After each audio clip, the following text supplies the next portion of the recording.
Tent cities have sprung up for those displaced by the earthquake in Nepal, which is now reported to have killed some 2,500 people.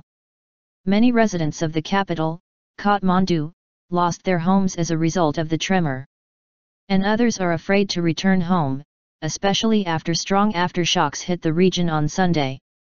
It is estimated that hundreds of thousands of people in central Nepal are spending a second night outdoors. The tremor also unleashed avalanches on Mount Everest, which killed at least 17 people and injured 61 others. Efforts to dig victims out from under the rubble of collapsed buildings in Kathmandu continued. Rescue missions and aid have started arriving to help cope with the aftermath of the worst earthquake to hit Nepal for more than 80 years. The situation is still unclear in remote areas which remain cut off or hard to access. The 7.8 magnitude quake struck an area of central Nepal between Kathmandu and the city of Pokhara early on Saturday. Renewed panic. Nepal quake victims flee to tents. A powerful aftershock was felt on Sunday in Nepal, India, and Bangladesh, and more avalanches were reported near Everest. The 6.7 magnitude tremor, centered 60 kilometers, 40 miles, east of Nepal's capital Kathmandu, sent people running in panic for open ground in the city. It brought down some houses that had been damaged in the initial quake. The Nepali Times said that some people who had ventured back to their homes had decided to spend another night in tents.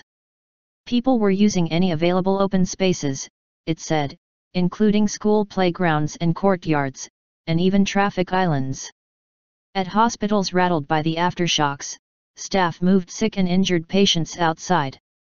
Doctors at Kathmandu Medical College set up an operating theatre inside a tent, Reuters news agency said. Both private and government hospitals have run out of space and are treating patients outside, in the open. Nepal's envoy to India, Deep Kumar Upadhyay, was quoted as saying, "We have launched a massive rescue and rehabilitation action plan and lots needs to be done," Nepal's Information and Broadcasting Minister Minendra Rajal told Indian TV.